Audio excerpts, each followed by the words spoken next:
तो मित्रों, आज हम लेकर के आए आपके लिए केमिस्ट्री के कुछ इम्पोर्टेंट क्वेश्चंस जो आपके लिए बोर्ड के लिए बहुत इम्पोर्टेंट हैं और हर साल लगभग पूछे जाते हैं। केमिस्ट्री की एक खासियत है कि ये हमेशा क्वेश्चन रिपीट करता है। तो आइए देखते हैं कौन कौन से क्वेश्चन जो है वो आपके पूछे जाते हैं। पहले क्वेश्चन पे अगर हम ध्यान दें, देखिए क्या है कि sodium and compound A react together to give ethane. Write the structural formula of compound A and equation of reaction. Sodium और एक यौगिक ए अपक्रिया करके एथेन बनाते हैं। यौगिक का संरचना सूत्र लिखिए तथा अपक्रिया की रासायनिक समीकरण लिखिए। अब इसके आंसर की बात करें तो हम जानते हैं कोई भी कंपाउंड सोडियम के साथ वो रिएक्शन करता है और बनाता क्या चीज है, एथेन, यानी आर और आर कह सकते हैं। हम जानते हैं कि सोडियम के साथ तो रिएक्शन अगर कर रहा है और एथेन बना रहा है तो ये रिएक्शन हुई वुड रिएक्शन। आपकी वुड रिएक्शन है और उसमें हमने पढ़ा है when the sodium metal react with alkyl halide in the presence of dry ether then ethane gas form. जब सोडियम धातु एल्किल हैलाइड के साथ ड्राई ईथर मतलब शुष्क ईथरीय माध्यम में अपक्रिया करती है तो एथेन गैस प्राप्त होती है। ठीक है, तो हम ये एल्किल हैलाइड है, RX का मतलब होता है एल्किल हैलाइड, क्योंकि ये एल्किल ग्रुप है, ये हैलाइड ग्रुप है। क्या हो गया, एल्किल हैलाइड। ठीक, और ये सोडियम साथ रिएक्शन कर रहा है तो यहाँ पर दो सोडियम हम ले लेंगे, ये इसके साथ रिएक्शन करके और यहाँ पर ड्राई ईथर आप लिख देंगे, ये बना लेंगे, ये निकल जाएगा 2NaX। एग्जाम्पल इसका लिख सकते हैं। तो इस तरीके से ये इसका एग्जाम्पल हो गया कि मेथिल आयोडाइड सोडियम मेटल के साथ शुष्क ईथर की उपस्थिति में अपक्रिया करते हैं तो एथेन गैस प्राप्त होती है। ये इतना इसके साथ चला जाएगा साहब, और जो बचेगा बस वो हो गया। ठीक है, अब आइए अगले क्वेश्चन पे ध्यान दे देते हैं। अगला क्वेश्चन हम देखें तो write the chemical equation of Frankland reaction. Frankland अपक्रिया की रासायनिक समीकरण लिखिए। देखिए ये भी एक आसान टॉपिक है। जैसे ये था, इसमें आपने क्या देखा कि एल्किल हैलाइड की रिएक्शन सोडियम धातु के साथ कराई थी, सोडियम मेटल के साथ कराई थी इसके प्रेजेंस। ठीक ऐसा ही इसमें भी है, होगा तो RX ही एल्किल हैलाइड, जो एल्किल हैलाइड की रिएक्शन, लेकिन हम सोडियम की जगह जिंक ले लेंगे।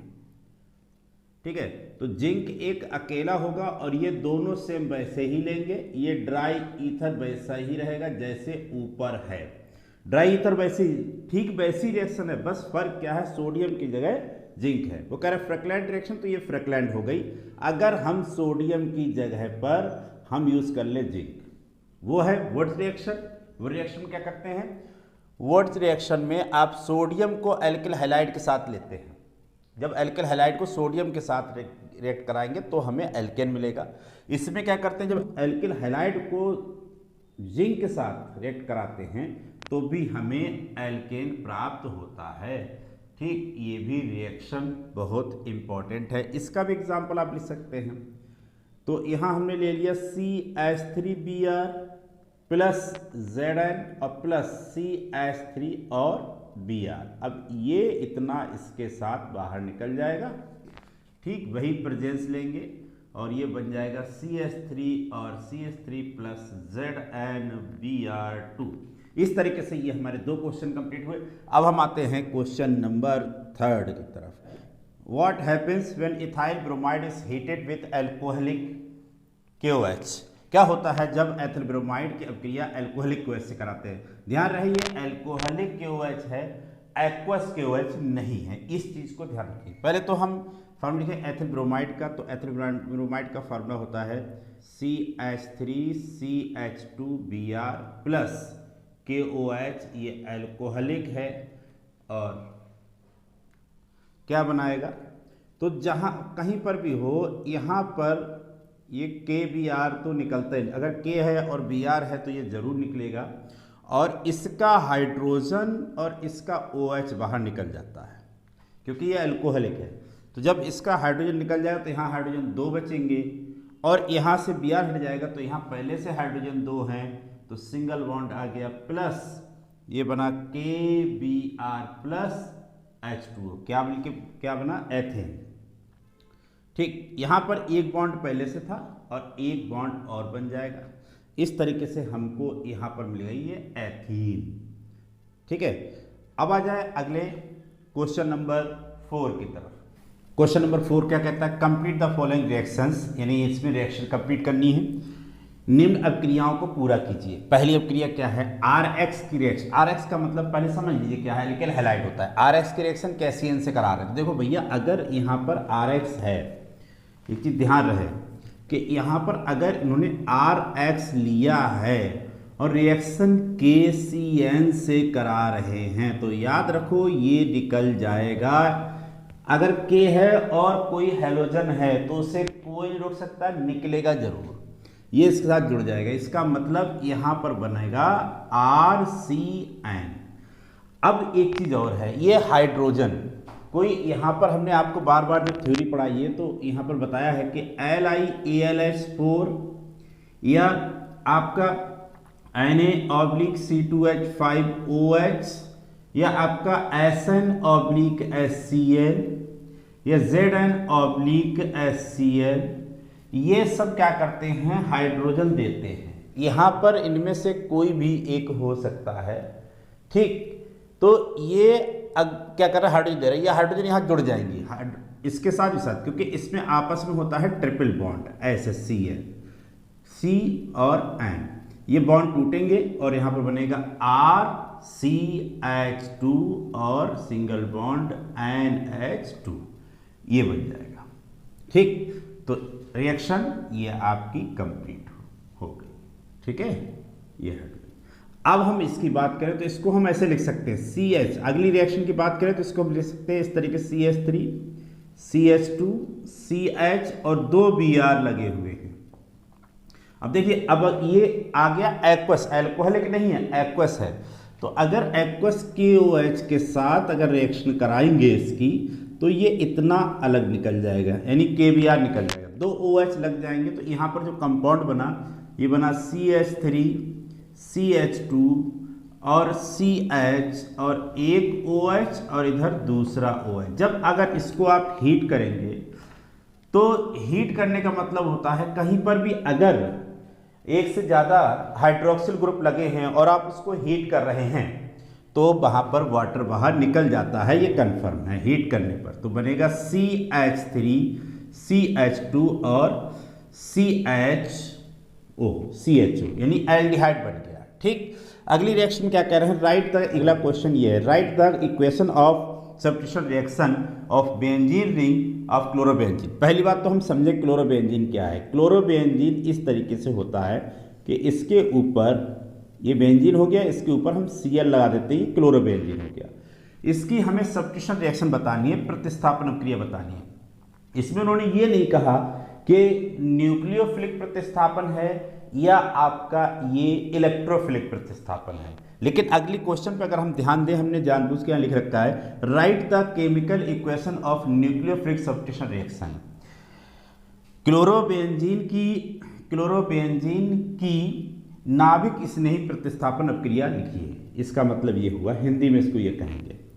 तो अगर हम इसका आंसर इसमें लिख सकते हैं, लेकिन हम दोनों को अलग अलग लिखें तो बेहतर है, हमारे पास एक ऑप्शन मिल जाएगा अलग। ठीक है, तो हम बात करते हैं इसका प्रतिस्थापन होना चाहिए। इसकी रिएक्शन हम कराते हैं HNO3 के साथ। HNO3 को जब हम तोड़ेंगे तो OH और NO2 प्लस और माइनस में टूटता है, ये अटैक करेगा। यहाँ पर हाइड्रोजन है, यहाँ पर भी हाइड्रोजन होती है, यहाँ हाइड्रोजन होती है। हम हर जगह की हाइड्रोजन दिखाते नहीं है, हाइड्रोजन को ये तोड़ दें। अब एक चीज़ और है, क्लोरोबेंजीन जो होता है वो आपका आर्थो और पैरा डायरेक्टिंग होता है। ये भी ध्यान रखने वाली बात है कि जो ये जुड़ा है ये कौन है, आर्थो पैरा डायरेक्टिंग ग्रुप है, तो आर्थो पैरा पे ही आएगा। तो हम अगर इससे रिएक्शन कराते हैं तो पहली बात तो ये कंसनट्रेटेड H2SO4 की प्रेजेंस में रिएक्शन होगी। अगर इससे रिएक्शन करा रहे हैं तो आपको यहाँ पर मिल जाएगा, ये Cl को तो नहीं छूना है, यहाँ पर NO2 ग्रुप लग सकता है। और दूसरा क्योंकि आर्थो और पैरा डायरेक्टिंग ग्रुप है, आर्थोपैरेट एक्टिव पूर्णता, इसलिए यहां भी लगाना पड़ेगा। ठीक है, अगले क्वेश्चन पे ध्यान दे तो ये थोड़ा सा अलग है। क्या कह रहे हैं, इसमें उन्होंने कंडीशन नहीं की, उसने बेंजीन रिंग नहीं कहा, उन्होंने कहा न्यूक्लियोफिलिक सब्स्टिट्यूशन रिएक्शन, न्यूक्लियोफिलिक प्रतिस्थापन अपक्रिया लिखना है क्लोरोबेंजीन। हम क्लोरोबेंजीन लिख लिया। अब मान लो हम यहाँ पर NaOH से रिएक्शन कराएं तो यहाँ पर Na+ होता है और OH- होता है। ये OH जो है वो इसको हटा, OH जुड़ जाता है। ठीक है, ये इस तरीके से रिएक्शन हो जाती है। इस अभिक्रिया में 623 केल्विन टेम्परेचर होता है और 300 ATM प्रेशर होता है। ठीक, ये अभिक्रिया हो गई और 2-3 बार ये रिएक्शन पूछी भी गई है। एक तरीके से और पूछी जाती है, क्या होता है जब क्लोरोबेंजीन की अभिक्रिया NOH से कराई जाती है, what happens when chlorobenzene react with NOH। इस तरीके से भी ये रिएक्शन पूछी जाती है। क्वेश्चन नंबर 7 है, write the short notes on Wurtz reaction, Wurtz Fittig reaction, और इसके अलावा इसमें है वुड्स फिटिग रिएक्शन के बाद फिटिग रिएक्शन ग्रिग्नार्ड रिएजेंट। तो पहले हम इस पे बात करें तो इसकी जब बात करें, देखो इसमें क्या होता है, कोई भी हम एल्किल हैलाइड ले लें, एल्किल हैलाइड ये, और इसकी रिएक्शन हम सोडियम मेटल से अगर कराते हैं तो किसकी, ड्राई ईथर की प्रेजेंस में, यहाँ पर ड्राई ईथर लेते हैं, इसकी प्रेजेंस में अगर रिएक्शन कराते हैं तो ये इतना अलग निकल जाता है। यहाँ 2 सोडियम लेते हैं, बनता है alkane. This reaction is known as Wurtz reaction. When the alkyl halide react with sodium metal in the presence of dry ether, then alkanes obtain. This reaction is known as Wurtz reaction. जब ये लिखना पड़ेगा आपको, जब alkyl halide की अभिक्रिया sodium metal के साथ शुष्क ईथर की उपस्थिति में कराई जाती है तो हमें एल्केन प्राप्त होते हैं। इस अभिक्रिया को हम वुड्स रिएक्शन कहते हैं। कई बार पूछी गई है, इंपॉर्टेंट रिएक्शन है। अब CH3 और यहाँ ले लिया I प्लस 2Na I और CH3, यहाँ पर दोनों ही हमने इधर और उधर ये नॉन एरोमेटिक लिए हैं, यानी कि हम ये अचक्रीय यौगिक हैं, नॉन साइक्लिक हैं, तब हमें यहाँ पर मिल जाएगा CH3 और CH3 प्लस 2NaI, ये वही रहेगा। तो अगर हम R की जगह ये लेते हैं, Sc2H5 ले लेते हैं, CH3 ले लेते हैं, ये सब तो यहाँ पर क्या है, ये अभिक्रिया को हम कहेंगे वुड्स अभिक्रिया। ठीक है, ये ध्यान रहे। अगर हम इसमें इस्तेमाल करते हैं R की जगह पर, अगर हम लेते हैं CH3, C2H5, C3H7, ये सब लेते हैं, यानी इसमें कोई एरिन्स नहीं लेते, तो ये रिएक्शन ये हो गई। अगर हम कहें R की जगह पर हम एक तरफ ले लेते हैं CH5 और 6H5 और I प्लस 2Na, और इधर हमने क्या लिया, बेंजीन रिंग लगी हुई है, इधर बेंजीन रिंग न लगी हो, जिससे ले ले I और CH3, तो ये इसका चला जाएगा, और यहाँ पर वही प्रेजेंस ले ऊपर वाली, तो ये बनेगा C6H5 और CH3 प्लस 2NaI। सेम वैसी रिएक्शन है। R की जगह हमने CH3 लिया, यहाँ भी R की जगह CH3 लिया, दोनों एक जैसे ले लिए, यानी कहने का मतलब ये है कि दोनों असंतृप्त हैं, अनसेचुरेटेड हैं। ठीक, इसमें क्या है, ये वाला जो हमने लिया है वो साइक्लिक है और ये साइक्लिक नहीं है। ठीक है, तो इसको हम कह देते हैं वुड्स फिटिग रिएक्शन।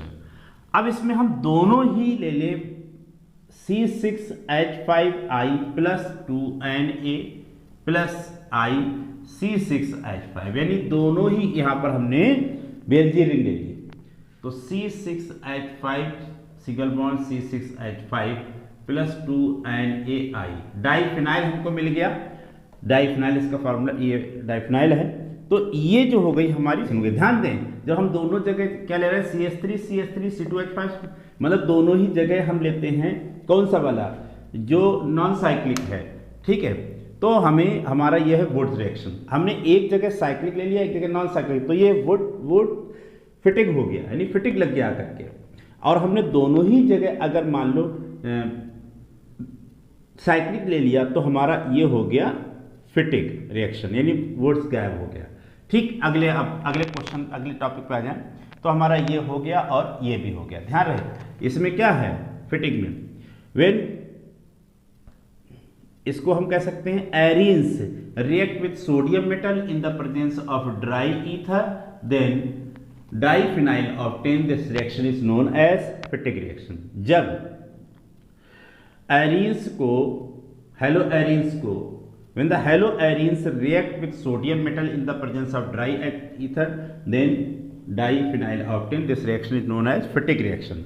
जब हेलोएरिन्स को सोडियम धातु के साथ ड्राई शुष्क ईथर की उपस्थिति में गर्म किया जाता है या रिएक्ट किया जाता है, अपकृत कराया जाता है, तो हमें डाइफिनाइल प्राप्त होता है। इस क्रिया को हम फिटिक क्रिया कहते हैं। अब आ जाए ग्रिग्नार्ड रिएजेंट पर, ये नंबर आपका हो गया, ठीक है। उसके बाद आ जाता है नंबर चौथा, ये आपका हुआ पहला, ठीक, ये आपका हो गया दूसरा और ये आपका हो गया तीसरा। अब आओ चौथे पर, ग्रिग्नार्ड। पहली बात तो ग्रिग्नार्ड है क्या?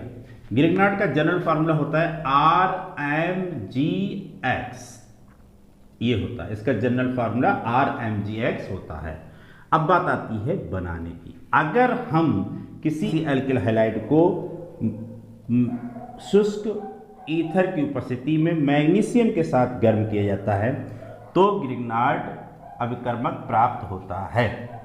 When the alkyl halide react with magnesium in the presence of dry ether, then Grignard reagent obtained। बड़ा आसान है ये, इसको हटा देता है। उसके बाद अगर बात करें इसका मतलब कि एग्जाम्पल, तो एग्जाम्पल लिख सकते हैं CH3MgBr। भाई इसकी जगह हम कोई एल्किल ग्रुप लगा देंगे, Mg तो Mg है ही, और X की जगह हमने कोई Br लगा दिया। ऐसे यहाँ पर बना सकते हैं, हमने लिख दिया मान लो यहाँ पर C2H5 है, ईथर शुष्क ईथर की वजह से गर्म किया तो यहाँ बना C2H5Mg। यहाँ Br ले लेते हैं तो कोई दिक्कत नहीं है, Br ले लिया तो यहाँ बन गया Br। ये ग्रिग्नार्ड रिएजेंट हो गया, ठीक है। इसके बारे में, ग्रिग्नार्ड रिएजेंट के बारे में बस बनाने की प्रोसेस आपको लिखना है। क्या लिखेंगे? When the alkyl halide react with magnesium in the presence of dry ether, then Grignard reagent obtained। जब एल्किल हैलाइड की अभिक्रिया मैग्नीशियम के साथ शुष्क ईथरीय विलयन में कराई जाती है तो हमें ग्रिग्नार्ड अपकर्मक प्राप्त होता है। ग्रिग्नार्ड अपकर्मक का जनरल फार्मूला क्या है? RMGX। इसका एग्जाम्पल CH3MgBr या I कह सकते हैं, ठीक।